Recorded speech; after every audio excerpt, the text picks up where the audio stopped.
नमस्कार दोस्तों, आज हम विस्तार से समझेंगे भारतीय संविधान के भाग 1 को। ये भाग बहुत महत्वपूर्ण है क्योंकि ये भारत के संघ और उसके राज्य क्षेत्र की नींव रखता है। 1. संविधान का संक्षिप्त परिचय। भारतीय संविधान। भारत का संविधान विश्व का सबसे विस्तृत लिखित संविधान है। इसे बनाने में 2 वर्ष 11 माह 18 दिन लगे। इसका निर्माण किया संविधान सभा ने, जिसकी प्रारूप समिति के अध्यक्ष थे B.R. अम्बेडकर। 26 नवंबर 1949 को इसे अंगीकृत किया गया और 26 जनवरी 1950 को लागू किया गया। भाग 1, संघ और उसका राज्य क्षेत्र। अनुच्छेद 1 से 4। भाग 1 में कुल 4 अनुच्छेद आर्टिकल्स 1 से 4 शामिल हैं।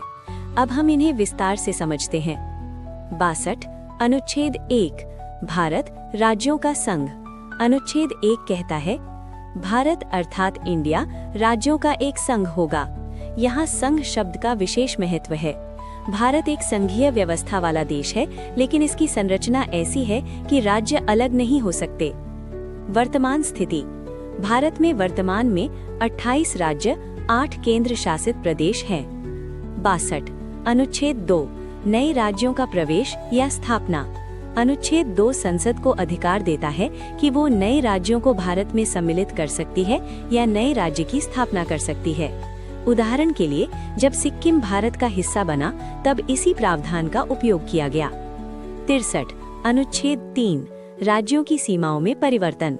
ये अनुच्छेद संसद को ये शक्ति देता है कि वो किसी राज्य का विभाजन कर सकती है, 2 या अधिक राज्यों को मिलाकर नया राज्य बना सकती है, राज्य की सीमा बदल सकती है, राज्य का नाम बदल सकती है।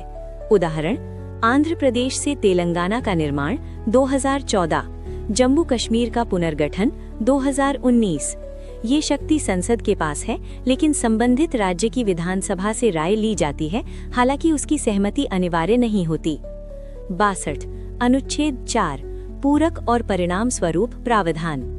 जब अनुच्छेद 2 और 3 के अंतर्गत कोई परिवर्तन किया जाता है तो संसद आवश्यक संशोधन भी कर सकती है। महत्वपूर्ण बात यह है कि ऐसे संशोधन संविधान संशोधन आर्टिकल 368 के अंतर्गत नहीं माने जाते, अर्थात साधारण बहुमत से भी ये कार्य हो सकता है।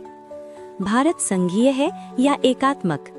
भाग 1 से ये स्पष्ट होता है कि भारत एक संघीय ढांचा अपनाता है, लेकिन केंद्र सरकार के पास अधिक शक्तियां हैं। राज्य अलग नहीं हो सकते, इसलिए भारत को अक्सर संघीय व्यवस्था के साथ एकात्मक झुकाव वाला देश कहा जाता है।